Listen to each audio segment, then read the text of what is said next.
और इन्होंने आते ही जंगल की ओर प्रस्थान किया, क्योंकि जन्म से ही परम बैरागी थे, जंगल की ओर भाग गए। तब वेद व्यास जी ने इनका पीछा किया, लेकिन बहुत मनाने के बाद भी ये वापस नहीं आए। और ये प्रसंग हम कल सुनेंगे कि जब सुखदेव जी जंगल में गए तो क्या हुआ। आगे श्रीमद् भागवत जी में 9 प्रकार की भक्ति का निरूपण व्यास जी करते हैं। भक्ति के 9 प्रकार: श्रवणम कीर्तनम विष्णोः, स्मरणम पाद सेवनम, अर्चनम बंदनम दास्यम, सख्य आत्मनिवेदनम। पहली भक्ति है श्रवणम। श्रवण का मतलब होता है सुनना। व्यक्ति 3 प्रकार से सुनते हैं। एक सुनना है, कानों से सुनो, हृदय में रखो और जीवन में उतारो, श्रेष्ठ सुनना। दूसरा सुनना है, कानों से सुनो, हृदय में रख लो और समय जब आए तो जीवन में उतार लो। और तीसरा सुनना है, एक कान से सुनो और दूसरे कान से निकालो। ऐसा सुनना लोग आजकल ज़्यादा पसंद करते हैं। आज लोग कथाओं में बहुत संख्या में पहुंचते हैं, बहुत ज़्यादा, लेकिन कथा सुनता कौन है? कोई नहीं, क्योंकि सब यहाँ से सुन के और यहाँ से निकालते हैं। तो भैया ऐसी कथा सुनने से मतलब क्या है? इससे अच्छा ये है कि आप अपने 3 घंटे बर्बाद मत करो, अपने घर पे बैठो और सो। लेकिन कथा में यदि आ रहे हो तो कथा सुन के जीवन में उतारो। पर मैं ये नहीं कहती कि 7 दिन की कथा पूरी पूरी उतारो, क्योंकि वो आजकल कोई नहीं उतार पाता। जो कथा करता है ना, वो भी नहीं उतार सकता आजकल।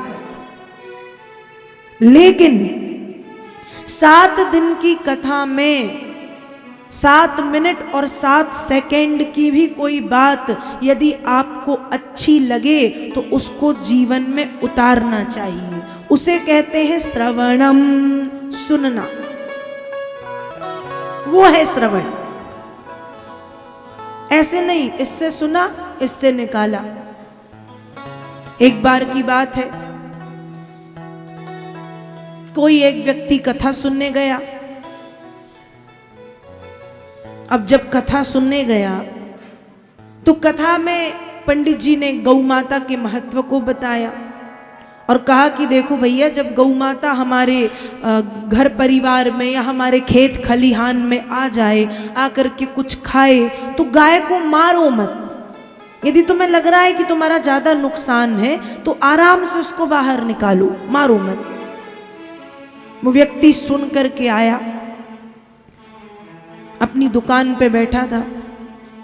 उसी समय उसकी दुकान पे एक गौ माता आई, आकर के वो नमक चाट रही हैं। नमक की बोरियां दुकान के बाहर रखी रहती ना, नमक चाटने लगी। अब जब गौ माता ने नमक चाटना प्रारंभ किया, नमक चाटना शुरू किया, तो वो व्यक्ति सोच रहा है कि अरे आज तो मैंने कथा में सुना है, इसलिए मैं गाय को नहीं भगाऊंगा, मारूंगा नहीं। और वैसे भी कितना खाएगी, नमक ही तो है, चाट लेने दो। इतने में उस व्यक्ति के पिताजी आ गए। पिताजी भी कथा के बड़े प्रेमी थे। वे तो इतने प्रेमी थे कि 100 किलोमीटर दूर भी यदि कथा होए तो सुनने जाएं, इतने बड़े प्रेमी। अब पिताजी आ गए तो पिताजी ने उस व्यक्ति को जोर से धक्का मारा और कहा, क्यों रे, सो रहा है क्या? बोला, नहीं नहीं पिताजी, मैं तो जग रहा हूं। कहा, जब जग रहा है तो आंखें फूट गई हैं, दिखता नहीं है, गाय सारा नमक खाए जा रही है और तू बैठे बैठे देख रहा है, उठा डंडा और मार गाय को।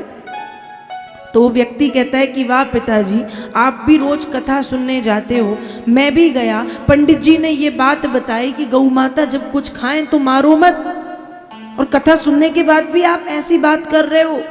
तो व्यक्ति क्या कहता है कि अरे पागल, तुझे तो पता ही नहीं है कथा कैसी सुननी चाहिए। बेटे ने कहा मतलब कथा ऐसी सुनो कि जब कथा को सुनो तो कथा को केवल कथा के पांडाल तक सीमित रखो। कहाँ तक?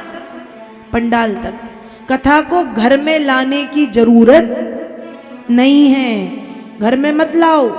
जैसे जब हम बैठे बैठे उठते हैं तो अपने कपड़े पीछे से सही करते ना, फटकारते झटकारते, कहा वैसे ही जब कथा से उठो तो पूरी की पूरी कथा पंडाल में फटकारो, झटकारो, छोड़ो और फिर घर में लाओ। कथा को घर में लाने की जरूरत नहीं है। तो ऐसी कथा सुनने से कोई मतलब भी नहीं है। आप सोचो कि इस कान से सुने, इस कान से निकालें तो कुछ फायदा है, कुछ लाभ है, तो कुछ नहीं मिलने वाला। और यदि मन से भाव से सुनो कि कानों से सुन ली, हृदय में उतर गई और समय आए तो जीवन में भी धारण कर ली, तो तब कथामृतम जब तप्त जीवनम, इस कथा से बड़ा फिर कोई अमृत नहीं है। तो सुनना कैसा है? श्रवणम, पहली भक्ति है श्रवण, लेकिन कैसे? कानों से सुन के हृदय में रखो और जीवन में उतारो। दूसरी भक्ति है कीर्तनम, कीर्तन करो। पर आज लोगों को कीर्तन करने में भी शर्म आती है। आज लोगों को कीर्तन में बड़ी शर्म आती है। नाचने गाने में शर्म नहीं लगती, गाली गलौज करने में शर्म नहीं लगती, शराब सिगरेट पीने में शर्म नहीं लगती, जोर जोर से झगड़ा करने में शर्म नहीं लगती। लेकिन जिस परमात्मा ने तन मन धन जीवन सब दिया, उस भगवान के नाम के कीर्तन में, उस भगवान के नाम के कीर्तन में ताली बजाने में लोगों को शर्म लगती है। अरे शर्म आए बुरे कामों को करने में, भगवान नाम को गाने में कैसी शर्म? कीर्तन कैसा हो? कहा कीर्तन मीरा की तरह हो। कीर्तन कैसा हो? कीर्तन ध्रुव की तरह, प्रहलाद की तरह, नारद जी की तरह हो। मीरा का कीर्तन कैसा? सास कहती थी लोग कहे मीरा भई बावरी, सास कहे कुल नासी रे, पग घुंघरू बांध मीरा नाची रे। लोग कहते थे पागल है। सास कहती थी कुल को कलंकित करने वाली आई है। मीरा ने ध्यान ही नहीं दिया। मीरा ने कहा ये तो संसार के लोग हैं, इनकी तो आदत ही है बोलना, बड़बड़ाना। ध्यान नहीं देती थी और कीर्तन करना चाहिए मीरा की तरह, मीरा की तरह, ध्रुव की तरह, प्रहलाद की तरह। कीर्तन करने में कैसी शर्म? किस बात की शर्म?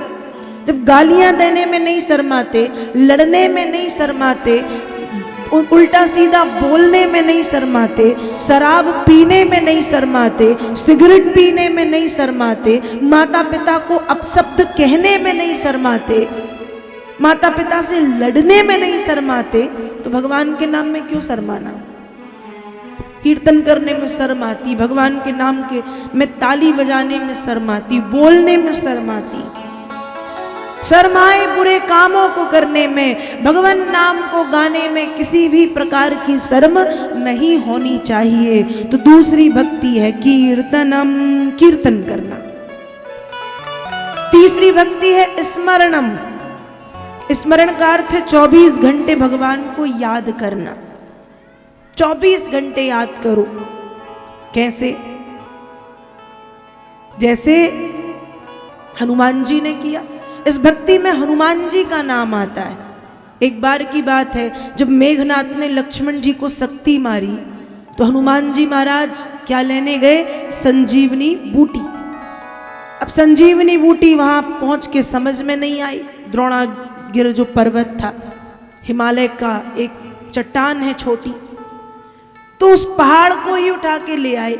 अब जब पहाड़ उठा के आकाश से निकल रहे थे, अयोध्या के ऊपर से निकले, भरत जी ने देखा तो भरत जी सोच रहे हैं ये कोई राक्षस है जो अयोध्या में उपद्रव करने आया है।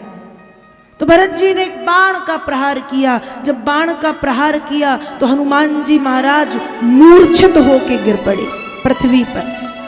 और जब मूर्छित होकर के हनुमान जी महाराज गिरे तो उस मूर्छित अवस्था में भी हनुमान जी महाराज की श्वास श्वास से जय श्री राम निकल रहा था। तो तीसरी भक्ति है स्मरणम। स्मरण का अर्थ होता है 24 घंटे भगवान को याद करो हर परिस्थिति में, कैसी भी परिस्थिति। भगवान का नाम लो।